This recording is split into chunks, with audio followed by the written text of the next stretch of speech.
저는 알리폴리입니다, and I am back with another video. So sadly, I don't have Sungmin here with me anymore. He is in Korea. So he will be coming back to the US for a internship in New Jersey. Sadly, I won't be moving to New Jersey. I will be staying in Dallas, but we'll be closer, you know. Instead of a $1,000 plane ticket, I can get a $200 plane ticket to see him. So as many of you know, I did study abroad in Korea for only 4 months. I have so many of y'all always asking me questions about studying abroad and how you want to do it, but you're scared, and there's so many questions that you have. So in this video, I'm going to answer as many questions as I can. I put on my Instagram, and if you're not following me, you should. It's just Oddly Ally. And I put a little question on my Instagram, and I asked y'all if you have any questions about studying abroad, please put it, and I will answer them in a video. So y'all put so many, I wasn't expecting it, so I'm going to answer them as fast as I can. So where did I study abroad? First of all, I went to Busan, and I went in the spring. Originally I wanted to go to Japan, but it was so expensive for one semester. One semester in Japan was 18,000, and one semester in Korea was 8,000 to 10,000. So I ended up choosing the 8,000 semester because that's around how much my semester is in Texas. Luckily, it's probably one of the cheaper options, which is insane. But I chose Busan because it was cheaper, and my parents also didn't want me in Seoul next to North Korea. Yes, please laugh about it in the comments. So I went to Busan in the springtime, and I was 19 years old when I went there. I think when you study abroad, you have to have a certain amount of credits, and usually that's around your sophomore year. Somebody asked, what program did I go through? There are a ton of different programs that will send you abroad. The specific one I went through was ISA, International Studies Abroad, and it was a great program. I didn't have any problems with it. They took you on excursions, and there was a person in Korea that was kind of like your tutor and your tour guide. So she taught me Korean while I was there, and somebody also asked, is it easier to learn Korean when you're in Korea? And absolutely, this goes for any language. I think if you're immersed in that culture and you're just around people who talk that language every single day, then it's a lot easier because you're kind of forced in situations like at a coffee shop.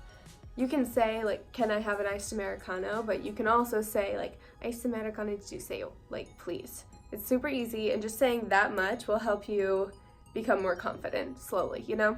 Somebody asked about the subway systems in Korea. Since I studied abroad in Busan, the subway system was so easy. The first night I got totally lost, and I went off at the Busan National University of Language stop or whatever, and I was supposed to get off at PNU exit. So they're really similar. It's just things like that, but there's really just like 4 different lines, and you just follow the color and then transfer when you need to transfer, and it's really easy. Everything's in English. They also on the subway have Chinese, Japanese, English, Korean, and I think there might be one more language. They say it in so many different languages, so people who are from abroad have an easier time traveling in Korea. Now the subway systems in Seoul are a little bit more intense and twisty and confusing, but Busan is pretty easy. So somebody asked, should you learn the language before you go to Korea? Personally, I was just so excited about the trip, and I didn't want to go there and be completely oblivious to everything, so I learned the alphabet, and I learned basic phrases like hello, goodbye, which is the same thing, and I learned like how much is this, like can I please have this, just really simple things. And then once you get there, that much Korean will help you so much. So I would recommend at least learning the alphabet and learning how to read Korean, because Korean is really simple. If you know how to read it, then you can read regular signs, because there's a lot of signs in Korea that will have Korean words that say an English word, like I don't know, like we have coffee, it'll be like 커피 있어요, like coffee. Like if you know how to read coffee, then you can translate it in your head like, oh, that says coffee, like let's go to this coffee shop, you know? So just easy things like that will help you a lot. Somebody asked, how long can you study abroad? I personally study abroad for 4 months, but you can be an exchange student or I don't really know what the specific term is, but there's people, you can study abroad for as long as you want. Like as long as you're in the right program that sends you abroad you can study abroad in a different country for your whole entire 4 years of college. So it just depends on what program you go through and what you personally want to do. Where did I live? So I lived in a dorm at PNU, Busan National University. I hated it. So if you're thinking about studying abroad, I would look into, is studying abroad exactly in Busan at PNU, because the dorm had a curfew from 1 a.m. to 4 a.m. You could not leave or enter, and the dorm was also on the top of the hill. And I also have knee problems because I had surgery and tore my meniscus, whatever. So walking up a hill after every single class that I had, because I had to go up and down because my classes weren't back to back to back. So walking up and down a hill was not fun. And to get from my dorm to the subway station was a 20-minute walk. So I know some students that studied abroad at the same time that I did that actually got their own housing, kind of like in the downtown school area.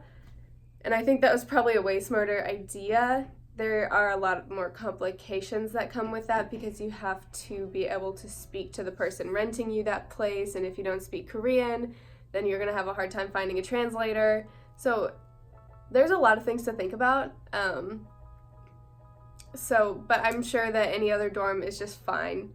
Just pay attention to the curfew because sometimes that can get in your way. So for packing, I brought a big suitcase, like one of the biggest ones you can get that you can take to the airport. And then I put my little suitcase in my big suitcase. And then I packed everything and I only took one suitcase and a backpack.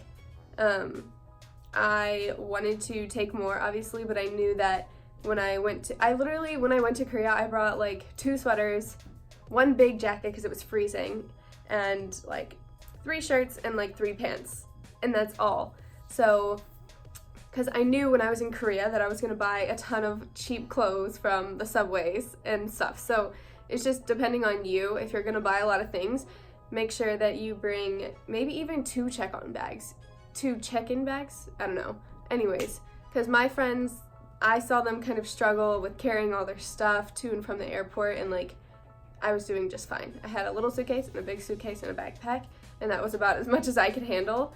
But some people had a duffel bag and 2 suitcases and a backpack. So just pack smart and pack light. You know, you really don't need all the things in your closet. So for classes, I had a really hard time scheduling my classes in Korea because they put Koreans first.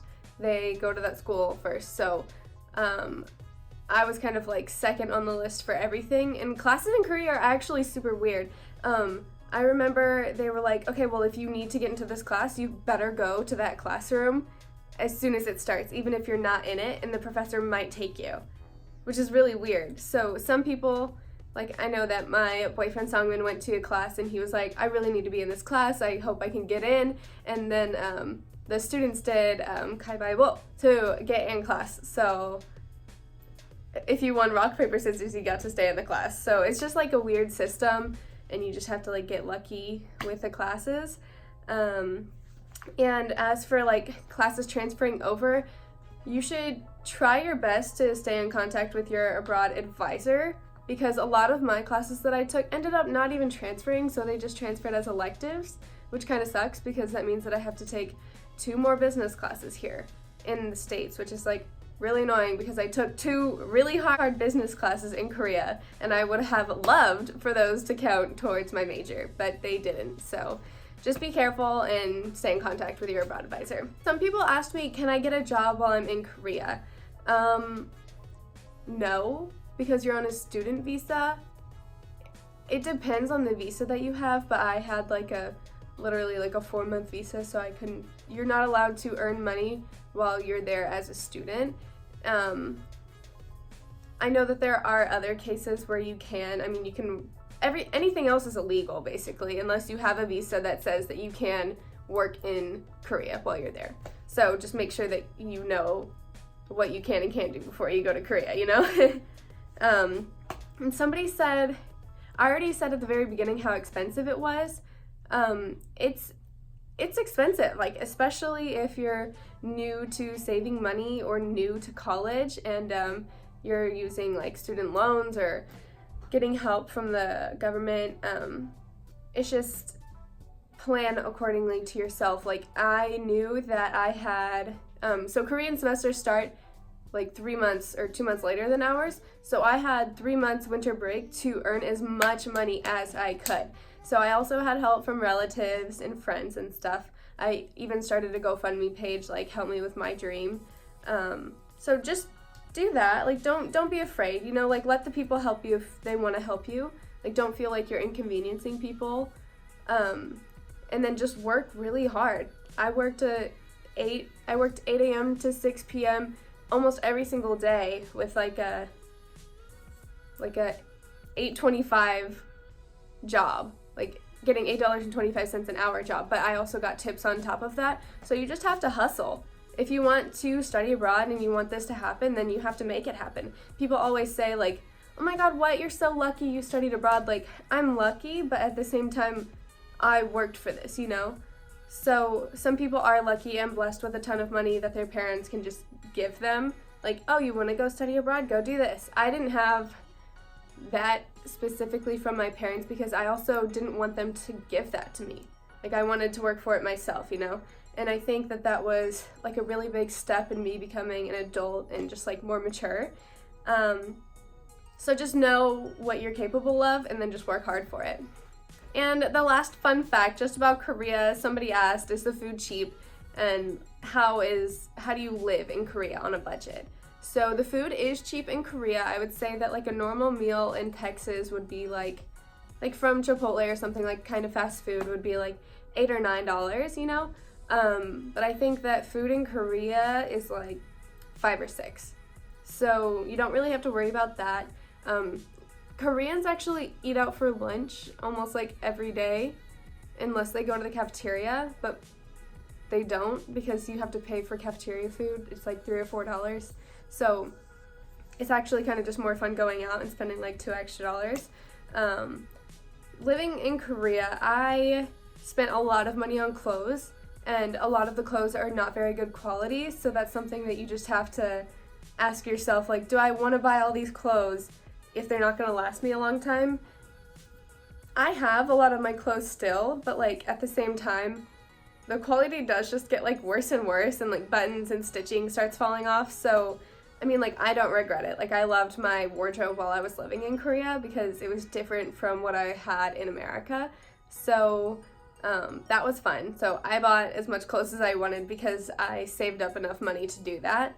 I know that my friends were living on a budget, and like the people that I met that were also studying abroad lived on a budget. I had extra money because I worked so hard, so I went to Saipan. It's just like this island that's kind of close to Korea, and I just had that opportunity to go abroad, and kind of, that's actually American territory, so I kind of went back to America, but like I had this opportunity because I saved up my money to go travel somewhere else while I was traveling. So there was just like such an amazing thing because I'm still like this child at heart, and I feel like I'm still learning how to be an adult and stuff, so saving up enough money to do things like that to make me happy was really cool. And if you have any other questions, you can message me on Instagram or put them in the comments below, and maybe I'll read them.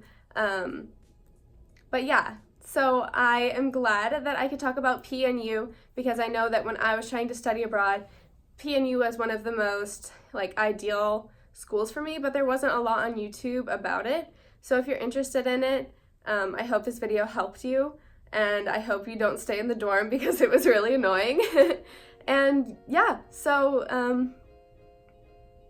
if you want to leave comments about more video suggestions, that would really help.